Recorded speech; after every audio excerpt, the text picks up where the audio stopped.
hugely and lots of mistakes. Different people grow differently in an entrepreneurial partnership. There's 6 partners, which means almost there were 6 companies, and keeping all of 6 of them together, the HCL model and Infosys model is different. If you want to know, I can explain that to you. Our model was a little different, and it became chaotic. We never had a board meeting, we had only discussions. So when we had the first board meeting, the other who used to look after finance, he just put his hands up and said, "Things are bad, folks, it's bad." And then we said, what's the alternative? What do we do? The only alternative which came to our mind at that scale, mind you, PCL was big those days, so it's not a question of 1 or 2 crores we are talking. The only alternative which came to our mind is if we could export. And we not only export, we get export with a DALC, not at-site LC, a DALC, get 120 days credit and use that 120 days credit to advertise for the local market and collect that money and pay back. So the whole setup was pretty vicious, but that was the only way you could have survived. There was no other way we could have survived. Getting exports, and we were only hardware, there was nothing called software those days. Software was actually coming free. Because you don't pay for software, come on. I mean, you buy a computer, you get software free. Then came, you buy a computer and software, you get training free. So this is how the industry has evolved. So anyway, so it was only hardware. Getting a hardware export order was unheard of. So I put my hands up and I said, I'll try. And that was a watershed year for me. And I was talking to some people outside, and this is a big story. If somebody wants to offline talk to me, can talk. I'll just be quick here because I don't know how much I can talk that here.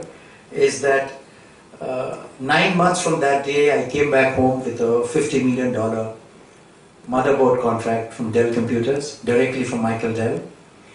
And in those 9 months, every month I was in Austin, Texas. I was, when we were negotiating the final order, I was alone, and there were 7 people on the other side of the table. The lawyers, the accountants, the whatever, purchaser, the component guys. And it was a 7-hour meeting. The sandwiches came in the middle, and I don't know what I did, but I knew Dadan Bhai was ringing in my ears that this is the only way we can survive. So ladies and gentlemen, it was not my ingenuity or not my brilliance which acted that day for me. It was sheer survival instinct, nothing else. So I want to be very candid in a room of entrepreneurs here, that was the only way, and we really wanted to survive. Every entrepreneur really wants to survive.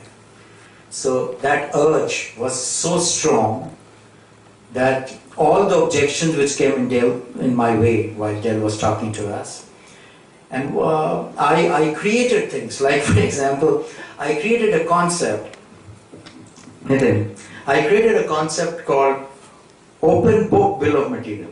There's nothing called Open Book Bill of Material. It was just created. So they also did not know. They said, what do you mean by open book of material? So I said, you don't know? No, this is the latest. So they said, what is it? He said, what? You buy from somewhere today? Yes, we buy from Taiwan. I said, there is no way my buying price will be lower than yours. Because you're buying millions of components and I buy stupid small few PCs, and that to PTH, printed through hole. We are making soldering and all that nonsense. We make 15 PCs a day. And Dell those days used to make some 100,000 pieces a day or 50,000 pieces a day. So your component price will always be lower than mine. It's not rocket science. All I want you to do, is to give me a vendor list, approved vendor list, and write a letter to all your vendors that PCL is a vendor of ours. please give them the components, the price at which we buy. Can you imagine what that means? It was just common sense. There was no rocket science here. Pure common sense and survival instinct. But by that act, I completely changed the industry ballgame.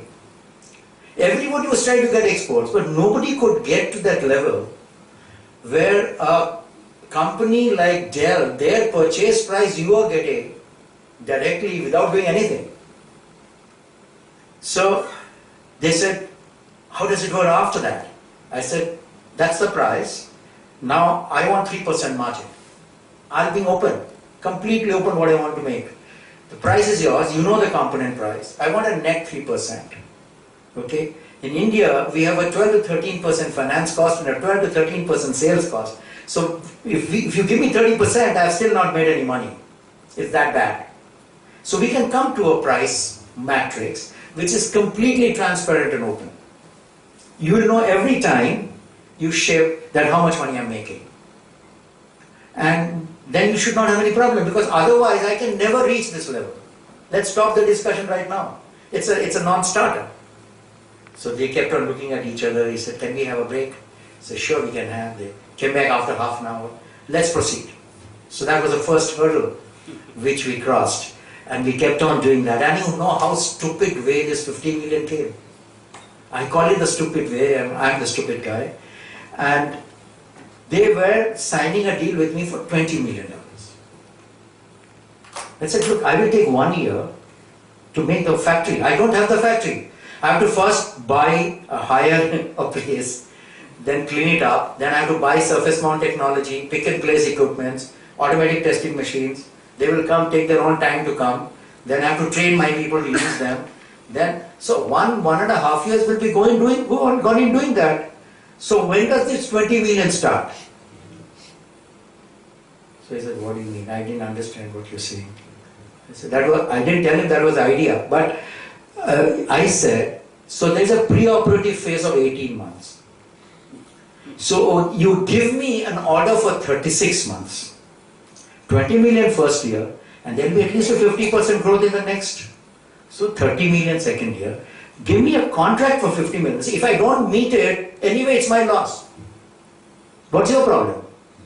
You're not making the factory, you're not buying the components, you're not buying the surface mount technology thing. You will reject my dead on arrival boards. You're not going to accept them. What the hell is your problem? If I have a dead on arrival motherboard, who's going to lose the money? I'm going to lose the money. So why can't you do that for me? And you know, if you do that, what are you going to do? You're going to change India. Forget my company. And that is the kind of thing you will do if you do this to me. And I'm not joking. $50 million contract in hardware exports in India. Forget that day, even today. It's a very difficult order.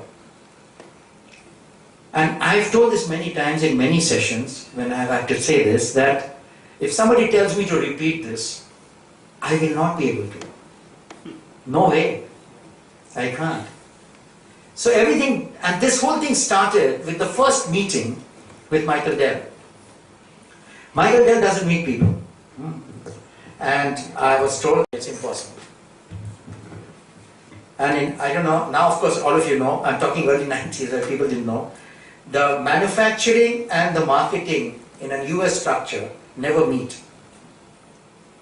So in fact the day I met Michael Dell, the VP manufacturing and the VP marketing met for the first time in their life. They were working in that company for a long time. But they met, they shook hands in front of me. So it's that bad. And my whole job was to make them meet to get my business. Because I was telling them that if you give me $50 million worth of order, 25% of that, which is 12.5 million, I will buy Dell computers from you. Because as per our export-import policy, 25% of the exports you can bring back, trade back. So $12.5 million of Dell machine, nobody else will be able to buy in India, and we are the largest PC company that day. So if anybody can do it in India, only we can. So that was their very strong motivation, because they wanted to enter India. I mean, short of saying you make it 60, they said everything else. Because then the 25% will go.